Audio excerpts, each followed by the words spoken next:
Good morning to the friends of the festival, bookworms, literary adventurers, and everyone present in the audience today.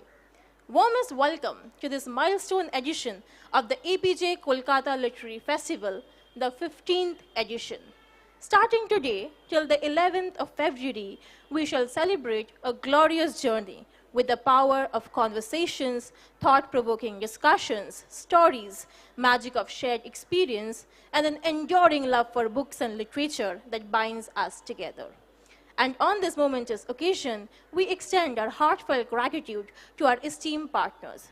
Refreshment partner, Chabar; gifting partner, Taifu Tea; healthcare partner, MRI Hospital; radio partner, 93.5 Red FM; event partner, Navkreet; hospitality partner, Kenilworth Hotel; institutional partners, APG School and iLead; festival partners, Australian Consulate General Kolkata, alias Français du Bengal, Embassy of France in India, and Tollygunge Club.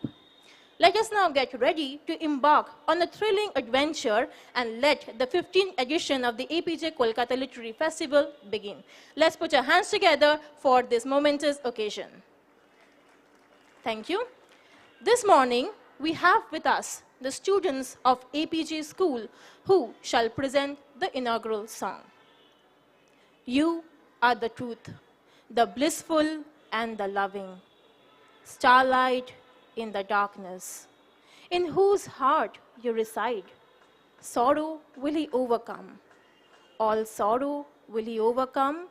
Your knowledge, your meditation, your name has immeasurable sweetness. He who is your devotee, he who knows. To whom you reveal your knowledge, only he knows.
Welcome to the first session of Apeejay Kolkata Literary Festival 2024 titled Abracadabra and the Magic of Life with Boishakhi Shaha in conversation with Ramanjeet Kaur.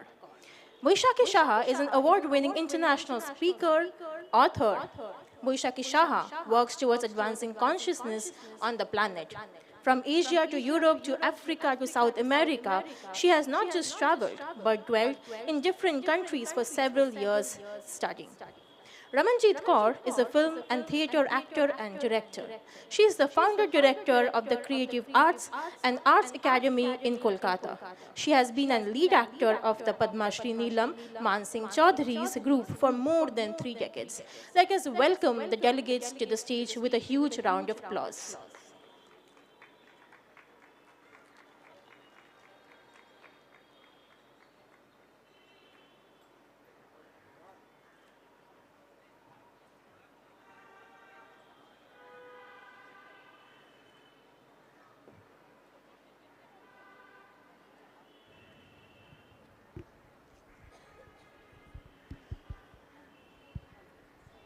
Good morning, everyone.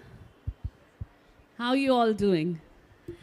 Many congratulations to AKLF, Anjum Di, Maina Di, and the whole team of APJ for another edition of a wonderfully curated AKLF. And it's lovely to see a lot of young faces in the morning because the book today, Abracadabra and the Magic of Life, is written by Boishakhi Shaha over here, and it is going to tell you that if you believe in your dreams, they do come true. If you believe in the magic of life, it creates magic in your life. So let's start with a passage from the book so that you get an entry into it and see how it attracts you, or how do you relate to it? I had a dream I was flying. Those days I kept having a recurring dream. In my sleep I would see myself flying. This dream came to me often, more nights than I can count. I would run to the edge of a cliff or the threshold of a high building's rooftop. And when I approached the periphery, I would start cycling with my legs in the air, and the momentum of the movement coupled with air buoyancy would keep me afloat. I could fly in any direction I wanted just by tilting my upper body in that direction and continuing the cycling motion with my legs. I could also go up and down in the air by adjusting the velocity in my limbs. I intuitively knew how to do that. This way, I dodged many enemies and life-threatening situations where they would not be able to harm me because only I knew how to fly.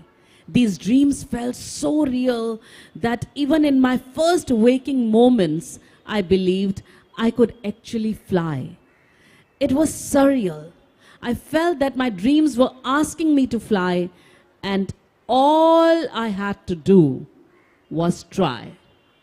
Warm welcome, Boishakhi. Can we have a round of applause for her?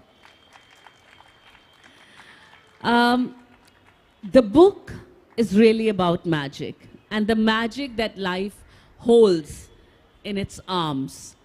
And I would like to ask her, from a life-threatening situation to feeling the magic of life, what were those situations that led her to recognizing the magic of life and then believing in it and then putting it into use so that her life transforms completely? Well, thank you for that lovely reading of my book. That's actually the foreword. That's how the book begins. And I want to give a little pretext to that. I was like you, your age, at university, maybe a bit older than the majority of the population here. And I was suffering from a crippling back injury. It was like 2-3 years with this injury, and the trauma of the pain that this back injury had caused me, I was so, traumatized by the whole thing that I was thinking of committing suicide, because I thought that my life had no meaning, that this existence had no meaning. Well, that was many years ago.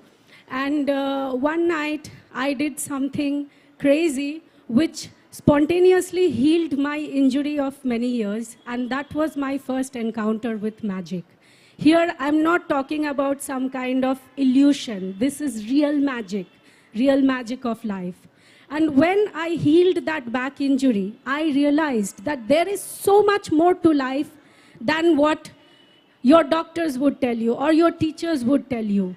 We have come here for an experience of ourselves, for self-actualization, and from that moment onwards, one by one, I started experiencing a lot of magical things that I took note of. And then the magical experiences kind of multiplied in my life. And at a very young age, I left India after class 10. I went to Singapore to do my university and junior college. And during this time, I had this back injury. And after my graduation, which was in computer science, I felt that there was more to life than just this. So a lot of magical things happened, which took me out of Asia to Europe, to Africa, to South America, North America, and Central America. So right now I live in Costa Rica, which is in Central America. And I just came to India for the launch of my book, Life is Abracadabra. And I want to tell you all a little bit about this book so that you can also pursue your big dreams in life. And even if you don't know how to start or where to start, this book, through my stories and through the insights that I gained during my travels across the world, will help you find your inner guidance. Should I continue? Okay, so what else should I say? Well, I want to tell... So if you could start right from, the crippling back you've talked about, but she wanted to travel. But most of us don't have enough means to travel or travel to so many places that we want to. So how did all these things that you were dreaming of kept on becoming true? What was that took you from point A to point B? You were in Singapore, you got this scholarship, and then what happened? Yeah, so I was studying computer engineering, and at the same time I was learning German. And it was my big dream to go to Europe, to Germany. But I neither had the money nor the opportunity, only my dreams, So what I used to do during my exam times, I would take my books, go to the Changi airport in Singapore, sit there and wave at all the planes that would go towards Europe and tell them that, say hi to Europe, I'm coming soon. Or, greet Germany for me, ask Germany to welcome, to prepare for my welcome, things like that. And then a few months later, something very strange happened, which I call the abracadabra kind of magic. And I won an all-expense paid trip to Europe. So this was, once again, another magical synchronicity or coincidence, whatever you would call it.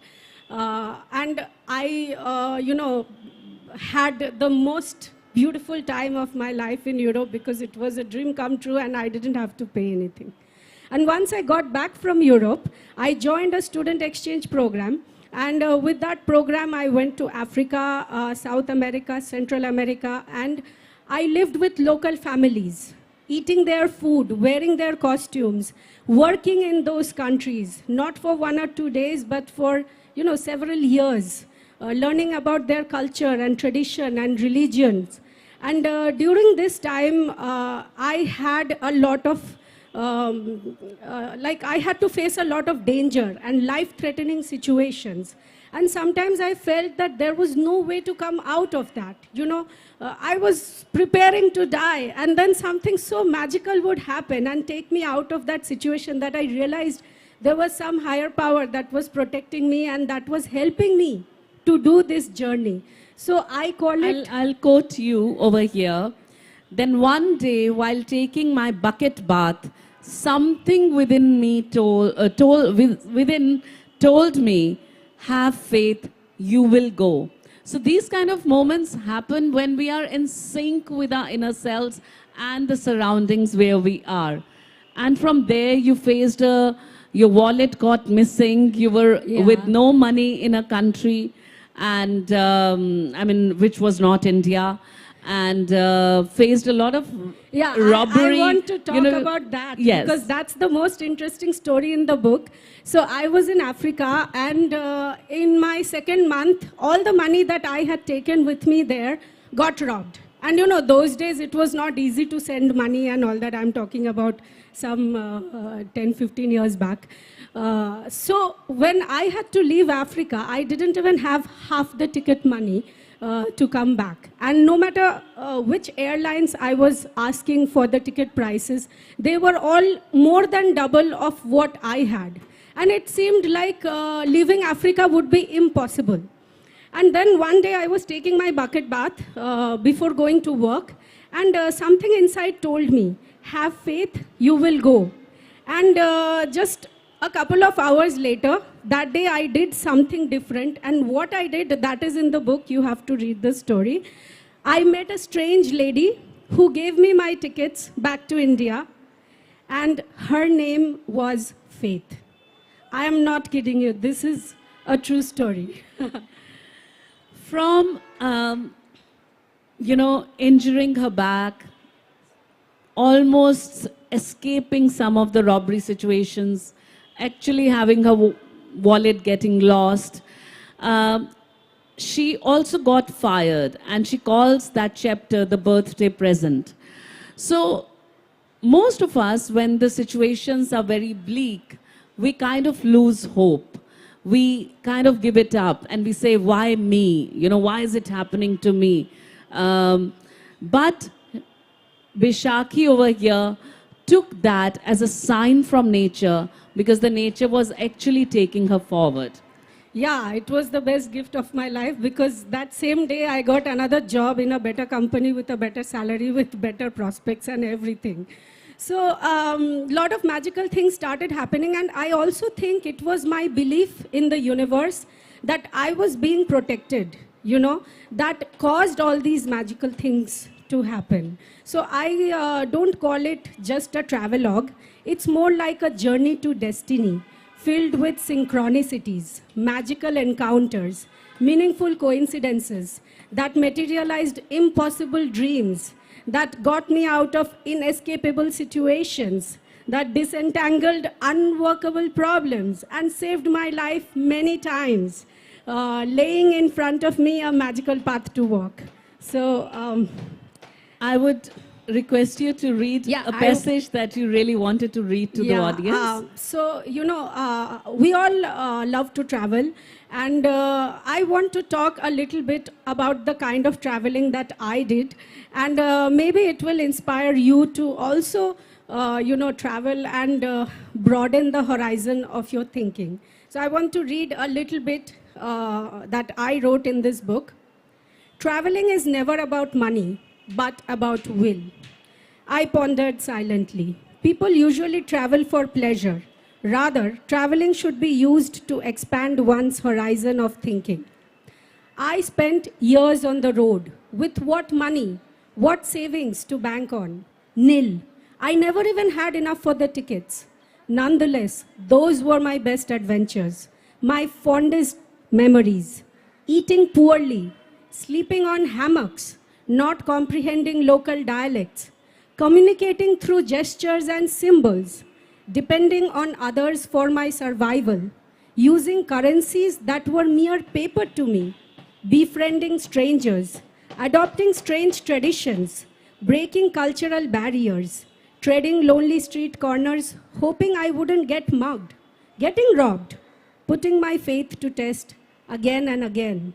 And after all of it, I have discovered a totally new person within me, metamorphosed by the treasures of the heart I had amassed over time and space. Thank you, Beshaki.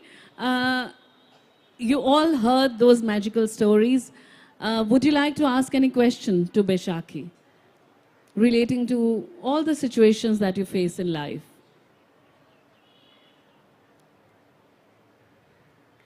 Okay. So coming to, how life and death is a part of each other or completes each other, and if we are in sync with the universe, it is always telling us something. She has this beautiful, almost last chapter, a Borboleta, how my deceased friend guides my faith. And I will read few lines here. Silent soul, as she tiptoed out of her cocoon, onto the curiosity of her existence, into the night sky upon the moon, a thirst for clarity and guidance, reflections of her inner silence, torn in a paradoxical reality, questions beckoning, infinite patience. Traversing through time into eternity. So over here, I would like you to share how you talk about your deceased friend, and I would leave the rest to you. Sure. So this particular story, sure, please go ahead. Yes, yes. Yes, it is. See, we are always co-creating our realities with the universe. I am not playing this game alone, and I am not disconnected from the larger universe. So whatever I needed to do in Africa, I was done, and that magic had to happen. Actually, this is the context where I will come to right now. In Africa, people have beautiful, soulful names, like patience, like love, like blessing.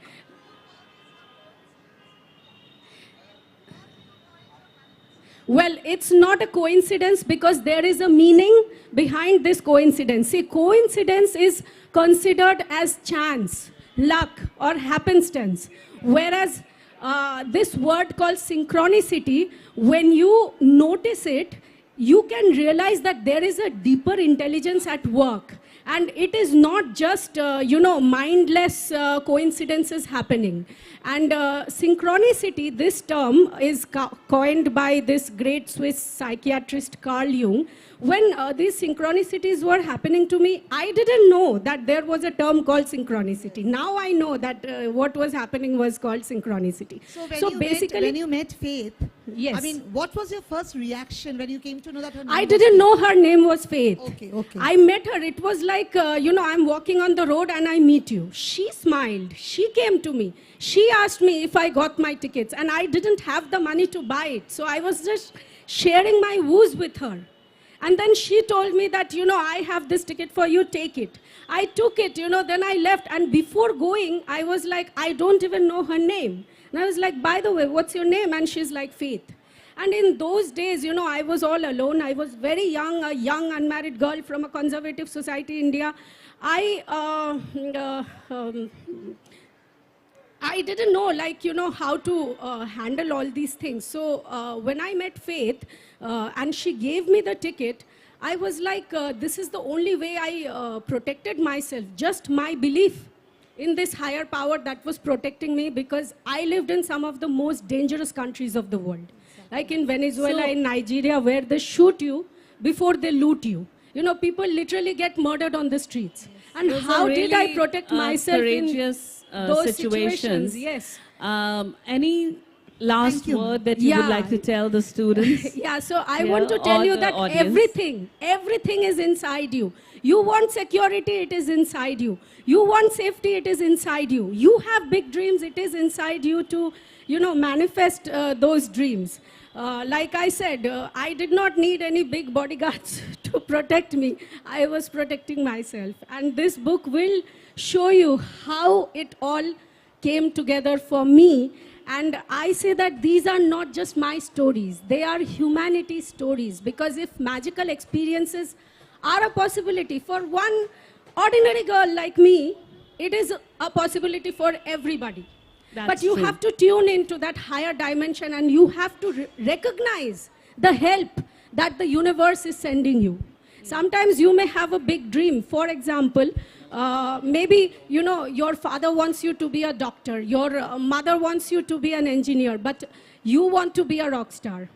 And everyone around you, whoever there is, they don't support your dream. How will you give birth to that dream?